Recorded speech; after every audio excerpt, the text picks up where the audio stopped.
Hello hi welcome back to gold channel. இன்றைக்கி November 26ஆம் தேதி இந்த தங்கம் மற்றும் வெள்ளியோட விலை நிலவரம் என்னன்னு பார்த்துடலாம். நம்ம காலையிலே சொல்லியிருந்தோம் தங்கம் மற்றும் வெள்ளி இரண்டுமே விலை அதிகரிக்க தான் வாய்ப்புகள் இருக்குதுன்னு. நம்ம சொன்ன மாதிரியே தங்கம் மற்றும் வெள்ளி இரண்டுமே விலை அதிகரிச்சிருக்குது. 22 கேரட் ஆபரண தங்கம் ஒரு கிராமுக்கு 80 ரூபாய் அதிகரித்து 11,800 ரூபாய்க்கு ஒரு கிராம் ஆபரண தங்கம் விற்பனை ஆகிட்டு வருது.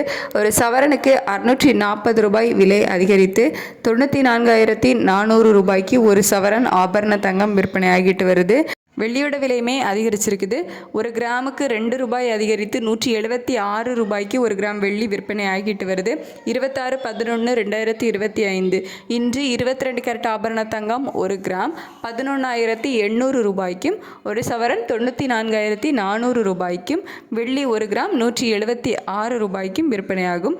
தங்கம் மற்றும் வெள்ளி இரண்டுமே சர்வதேச அளவில் விலை அதிகரித்தது. அது மட்டும் இல்லாமல் நம்ம இந்திய ரூபாயினோட மதிப்பும் வீக்காக இருந்துச்சு ஒரு 10 பைசா. ஸோ அதனால தான் நமக்கு இன்றைக்கி விலை அதிகரிச்சிருக்குது. இதே ஸ்டேட்டஸ் கண்டினியூ ஆகுமா இல்லை விலை குறையுமா அப்படின்ட்டு மதியத்துக்கு மேலே நிலவரம் எப்படி இருக்குது அப்படிங்கிறத பார்த்துட்டு நான் வீடியோவில் உங்களுக்கு அப்டேட் பண்ணுறேன். மாலையில் விலை மாற்றம் இருந்தாலும் நான் உங்களுக்கு வீடியோவில் அப்டேட் பண்ணுறேன். Thank you so much.